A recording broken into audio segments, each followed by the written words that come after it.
పాదాలకు మూవల్ల నా అడుగులు సాగాలమ్మా నీ పెదవుల చిరునవ్వుల్లా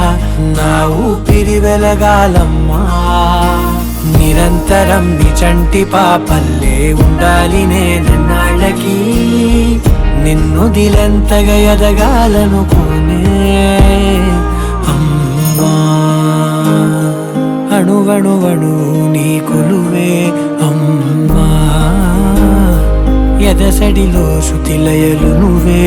అమ్మా నే కొలిచే శారదవే నన్ను నిత్యం నడిపే సారథివే నిరంతరం నీ చంటి పాపల్లే ఉండాలి